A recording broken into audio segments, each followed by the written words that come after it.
Question number 1. Name 5 objects which can be made from wood. लकड़ी से बनाई जा सकने वाली 5 वस्तुओं के नाम बताइए।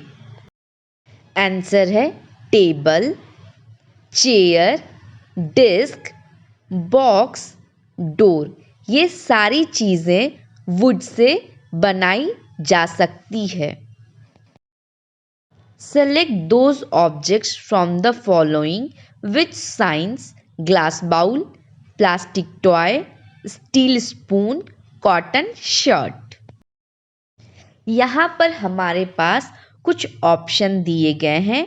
उन ऑप्शन में से हमें चुनना है कि कौन से पदार्थ हैं जो चमकदार हैं। तो आंसर है glass bowl and steel spoon है।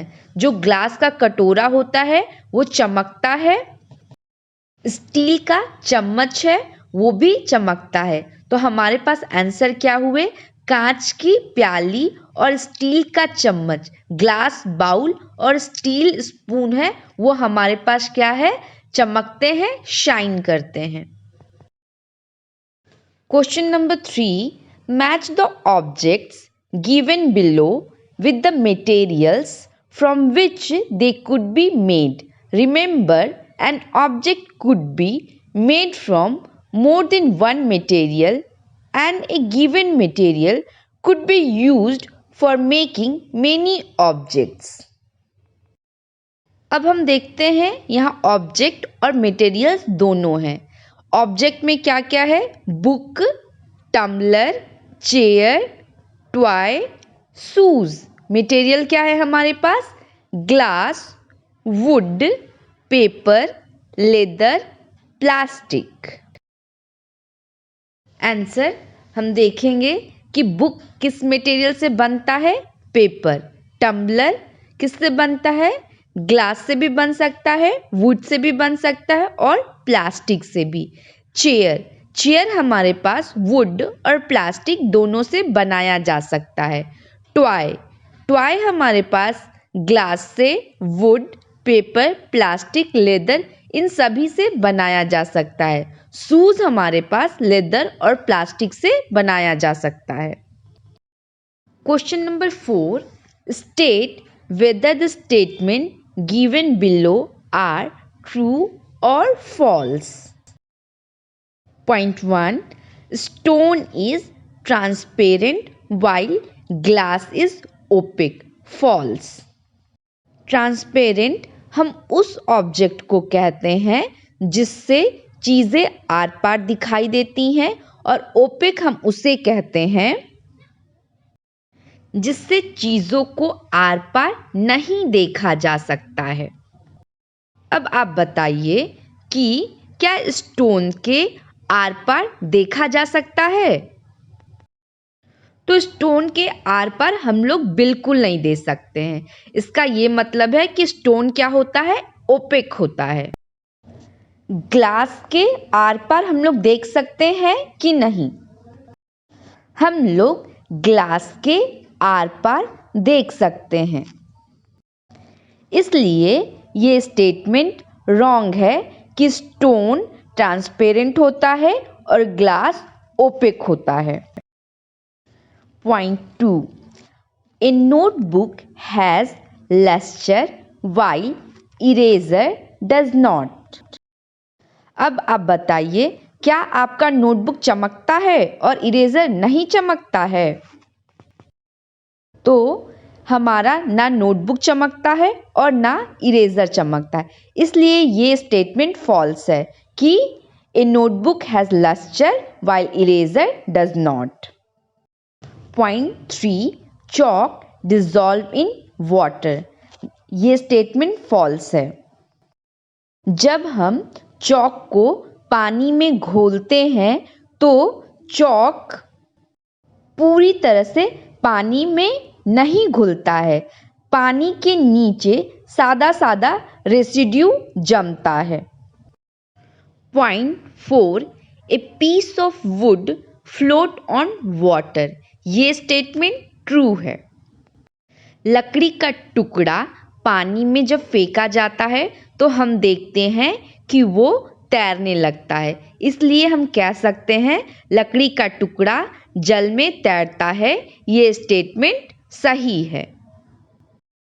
Point 5, sugar does not dissolve in water. ये स्टेटमेंट फॉल्स है। अब आप बताइए, जब हम लोग शरबत बनाते हैं तो चीनी को पानी में घोलते हैं। हम देखते हैं कि चीनी पानी में पूरी तरह से घुल जाता है, इसलिए हम कह सकते हैं sugar dissolve in water. But हमसे पूछा गया क्या है, sugar does not dissolve in water, तो ये क्या है, फॉल्स है, क्योंकि शुगर वाटर में डिसॉल्व होता है। Point 6, oil mix with water. तो ये स्टेटमेंट भी फॉल्स है। जब हम तेल को पानी में मिक्स करते हैं तो तेल पानी में नहीं मिलता है, वो पानी के ऊपर तैरने लगता है। Point number 7, sand settles down in water. तो ये स्टेटमेंट ट्रू है। जब बालू को पानी में घोला जाता है तो बालू नीचे पानी के बैठ जाता है। Point 8, vinegar dissolve in water. तो ये स्टेटमेंट ट्रू है। आपको पता है कि विनेगर को हिंदी में क्या कहते हैं? विनेगर को हिंदी में सिरका कहते हैं। सिरका पानी में पूरी तरह से घुलता है।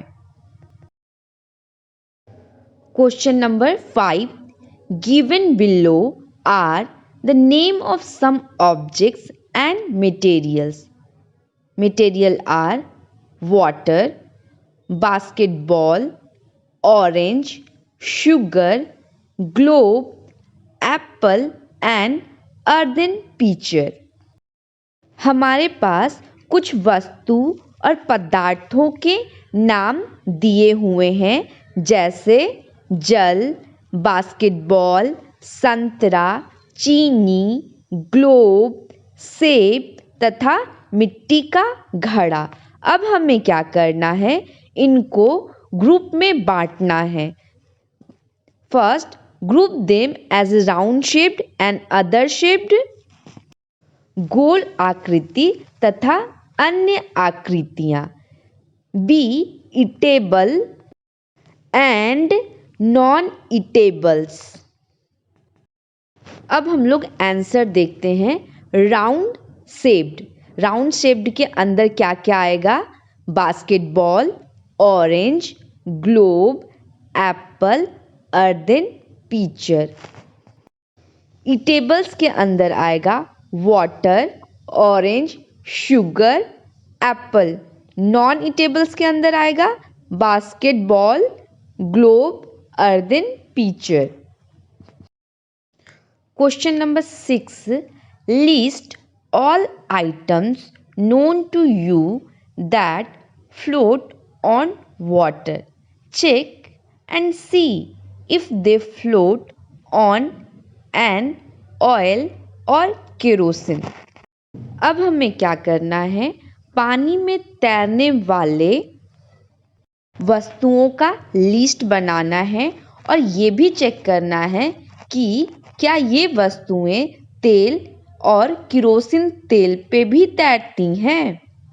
Answer, few items that float on water are as follows: sponge, plastic bottles, thermocol, wood, plastic, polythene, plastic mug, plastic tray, plastic toy.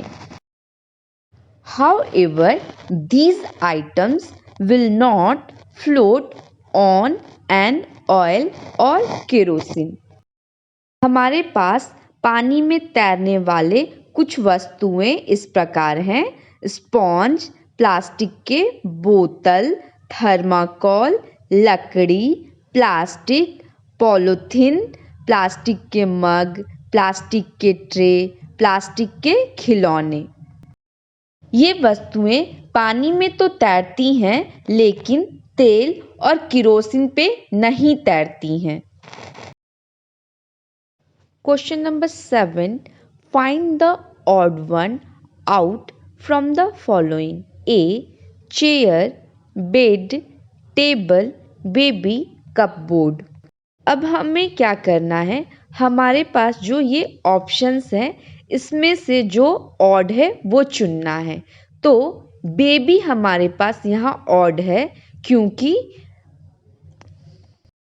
बच्चे के अलावा चेयर, बेड, टेबल, कपबोर्ड लकड़ी से बनी हुई वस्तुएं हैं। तो answer is baby because other are made up of would.